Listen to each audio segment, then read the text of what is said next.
Husband کو بھی سلام کہ آپ کی گھر میں ٹریجڈی تھی مگر آپ ہمارے ساتھ رہے، اور یہ ہم وی ریئلی اپریشیٹ دیٹ کہ آپ نے ہمیں یہ وقت دیا اور آپ کی آواز سننے کے لیے لاہور میں ابھی بھی لاہور کا دل دھڑکتا ہے، ابھی بھی آپ کی آواز وہ لوگ سننا چاہتے ہیں۔ میں اب دعوت دوں گی خوشحال خان کاکڑ کو، جو اس وقت ویڈیو لنک پہ ہمارے ساتھ موجود ہیں، پشتونخوا نیشنل عوامی پارٹی کے سربراہ ہیں اور اس وقت بلوچستان کے اندر ایک ابھرتے ہوئے جو ہے لیڈر ہیں۔ خوشحال صاحب، آپ مجھے سن سکتے ہیں؟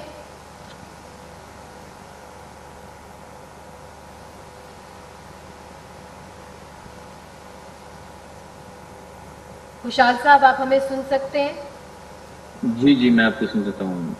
جی، تو بہت بہت شکریہ کہ آپ نے ہمیں جوائن کیا، اور آپ سے بھی یہی سوال ہے کہ بلوچستان کے اندر ہم نے یہ سوال رکھا تھا کہ نیشنلسٹ پارٹیز کے لیے جگہ سکڑتی چلی جا رہی ہے، اور اگر آپ نے پارلیمانی سیاست کرنی ہے تو اس کے لیے کیا رستہ جو ہے وہ آپ نکالیں گے؟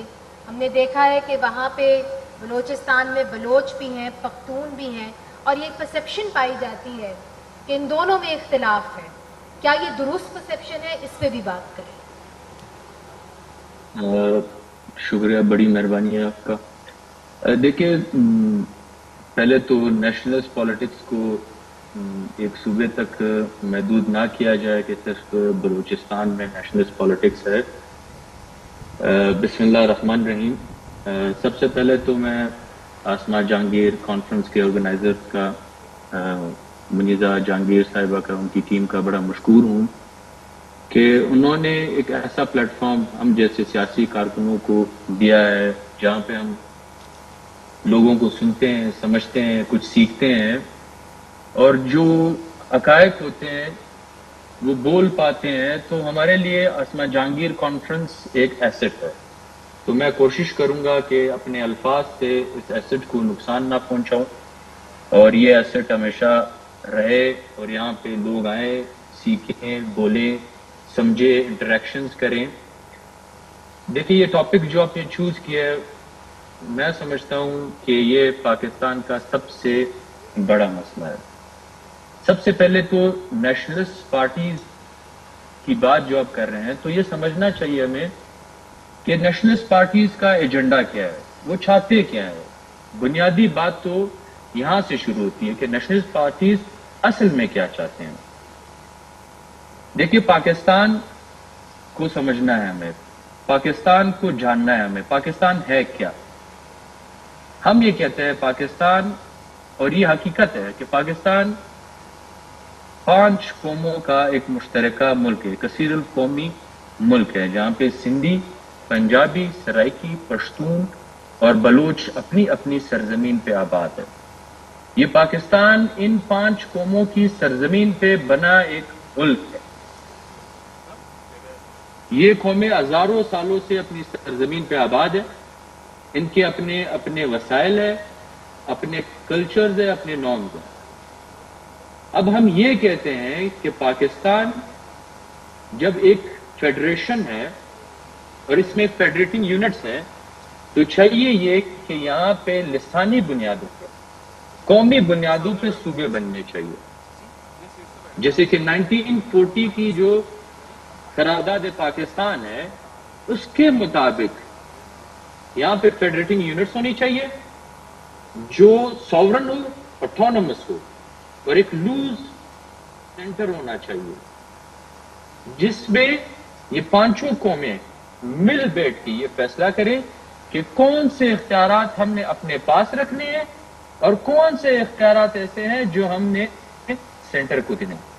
اس میں ہماری تجویز یہ ہے کہ باقی سارے اختیارات کے پاس یا قوموں کے پاس، وہ صوبے جو لسانی بنیادوں پہ بنے ہوں، ان کے پاس جانے چاہیے۔ 4 اختیارات: آپ کی فارن پالیسی، آپ کے آرم فورسز، سیکیورٹی، آپ کی کرنسی، اور کمیونیکیشن جسے ہم مواصلات کہتے ہیں، یہ سینٹر کے پاس۔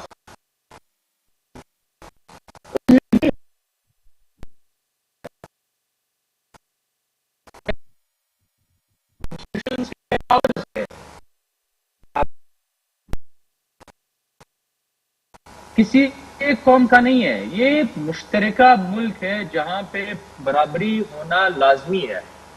اگر آپ فورن پالیسی لیں، پوری دنیا کے ساتھ جو بھی فورن پالیسی آپ بنانا چاہتے، جو تعلقات بنانا چاہتے، تو یہ مشترکہ ہونی چاہیے، اس میں ان سب قوموں کی رضامندی ہونی چاہیے، ان سب قوموں کی ایک برابر کا اختیار ان کو ہونا چاہیے۔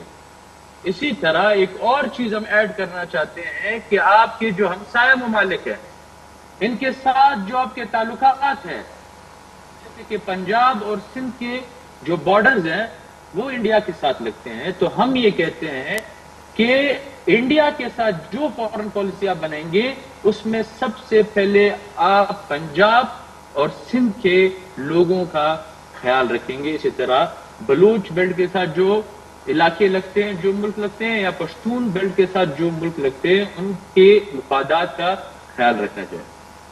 آپ کی جو فوج یا سیکیورٹی، جو آپ کے ادارے ہیں، جو آپ کی سیکیورٹی سنبھالتے ہیں، یہ ایک قوم کی، ایک صوبے کی فوج نہیں ہونی چاہیے، یہ اس پورے ملک کی فوج ہونی چاہیے، یہ ان 5 قوموں کی فوج ہونی چاہیے، اور یہ فوج 5 قوموں کی ہوگی، برابر کی تعداد ان میں برابری کا ہوگا، یہ اور بھی مضبوط ہوگا۔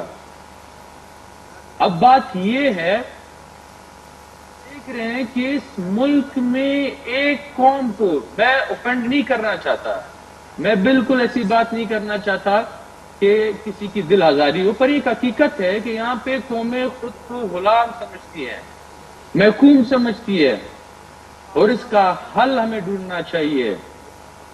ہم یہ کہتے ہیں کہ آئے اس ملک میں اختیارات کی تقسیم ایسی ہو کہ ہر قوم کو اپنے اپنے اختیارات ملے، اپنی سرزمین پہ واک و اختیار ملے، تو یہ اختیار ملے کہ وہ اپنا مینڈیٹ جس کو دینا چاہے اس کو اپنا مینڈیٹ دے۔